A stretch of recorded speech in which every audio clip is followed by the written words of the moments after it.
Mr. Mark paid for our stuff, and then we got in the car to go back home. This is Riker's point of view. Okay. Elle and I went up to our room. What do you want me to do? I asked. Refuse to do chores, and if he talks to you, I want you to have an attitude, okay?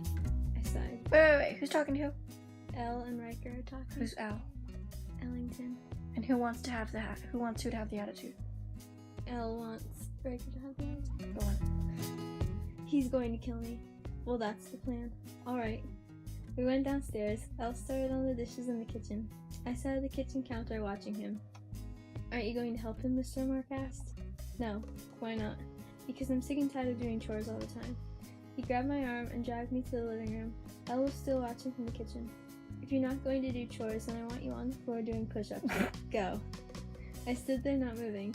First of all, I need to disobey. And second of all, I'd be lucky if I could even do one push-up. I have no muscle.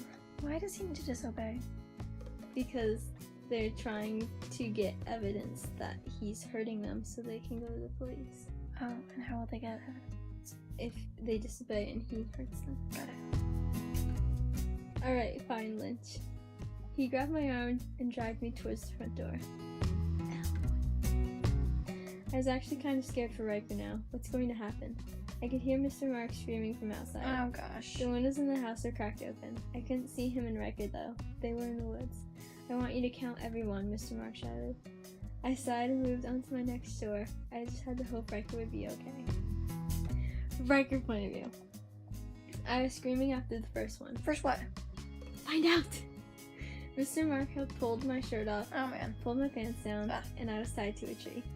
He was whipping my back and butt with his belt, except he was using the end with the metal. That's Count. awful. 1. I felt the belt hit me again, hard. Count, Riker. 2. He hit me again. This is probably the loudest I screamed so far. The more you keep making noise and crying, the longer this is going to last. Now count. 3. I couldn't even move. He tied my hands together so I was basically hugging the tree, and he tied my ankles together like that too. I got hit again. Please stop, I cried. You're worthless, Lynch. You're not a man at all. He hit me again, and again, and again. He was faster now, and I wasn't counting. I was screaming my head off. The pain was unbearable. I started to see black spots in my vision. Within a minute, everything turned black. Wait, before we go on to the next part. In this story, who's like the super sensitive one, Riker or Elle? Yeah. Okay, why would Elle put Riker in a position where he could get hurt when Elle could have done that? He doesn't want to. So he's just gonna use the weak one and say, just go be weak one? I thought, like, it'd be smarter if, like, Riker did dishes and, like, Elle got whipped. Because, like, I feel like Elle could handle it. Because Riker clearly cannot. Yeah, later. I opened my eyes and immediately all the pain and memories came back. I realized I was still tied to the tree on the ground. Right, I passed out. I sat up, wincing in pain. My back. I realized my pants were still down around my ankles. I shifted around until I could pull them up all the way. I managed to stand up. I couldn't get the ropes off though. My hands were too far apart to be able to reach each other. So, I'm just going to have to stand here until he comes back. And it's starting to get dark outside. What if something finds me and eats me? Here's the anxiety we all know. Elle point of view. I was wondering if Riker was okay. He hasn't come back and Mr. Mark hasn't brought him back either. I really wanted to ask Mr. Mark, but I didn't want to get in trouble. I'll save that for Riker. Heartless brother. He's not his brother, he's a friend. Heartless friend. I made a plan in my head. He seems to love beer, so I'll use that to my advantage. I got a beer. have some beer. I got a beer out of the fridge and brought it to him in the living room. Mr. Mark, I asked. He looked at me, smiled slightly, and took the beer from me. I was wondering when Riker's coming back. Go take a shower, then I'll let you outside to see if you can find him, and then I want you guys in bed.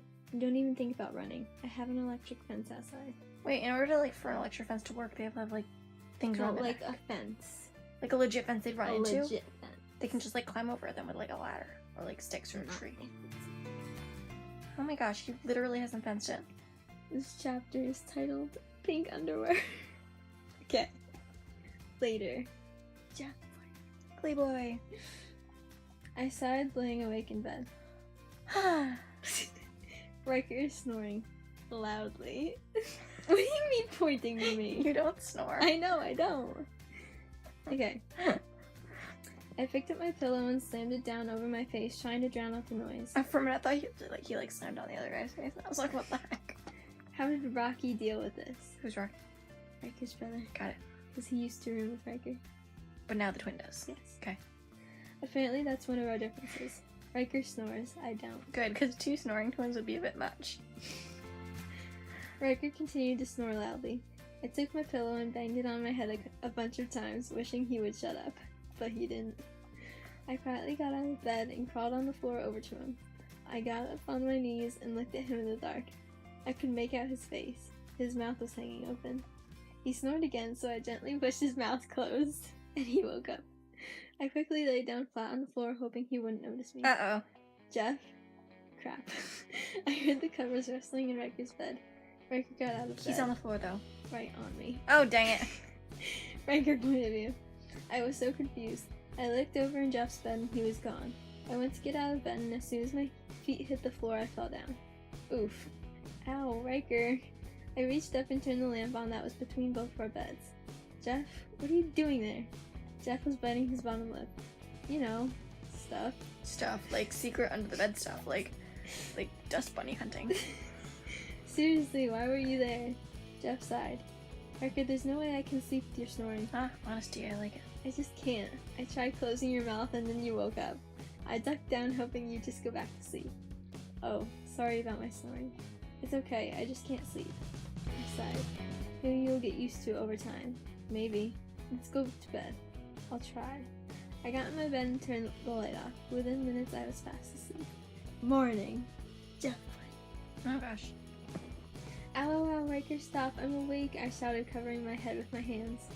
Riker was currently whacking me with the pillow, and he wasn't stopping. He was giggling like an idiot. I slid off my bed to the floor and pantsed Riker. What? Just keep going. Ah, hey. Riker quickly pulled up his pajama bottoms. Not funny, Jeff. I laughed. Well, neither's getting whacked at. You woke me up at 7:30? Are you crazy? What? It's early. I know, we have things to do today. I rolled my eyes. Do you know how much sleep I got? Less than 4 hours. So what, you can catch up on it tonight. I was still sitting on the floor looking up at Riker. I frowned at him. Not with your snoring, I won't. Can't you just deal with it? No. I pulled down his pants again and ran out the bedroom door. This is the funny part. Okay. Later, Riker. Me, Jeff, Mom, and Dad were sitting at the kitchen table eating breakfast together. All my other siblings were in the living room. So have you guys bonded, my mom asked. They were doing something this morning, my dad said, obviously tired. Just having some fun, I said, eating my waffles. Okay, I want you to each tell me something you learned about each other, Mom said. Okay, well, Jeff's favorite color is blue too, I said. That's a neutral answer. Jeff, what did you learn about Riker, Mom asked. He's currently wearing pink underwear. Not so neutral. Jeff, I shouted, feeling my cheeks burn. Oh, now they match your underwear. What? His cheeks are pink, now they match the underwear. Ha ha ha. Come on. My mom and dad were trying not to laugh, and Jeff was laughing hysterically. Not cool, bro. You deserved it for waking me up at 7:30. I picked up my water glass and poured it on Jeff's head. Okay. Riker! Both my parents gasped. I'm going to run now, I said, standing up. Jeff took off chasing me. I ran out the front door.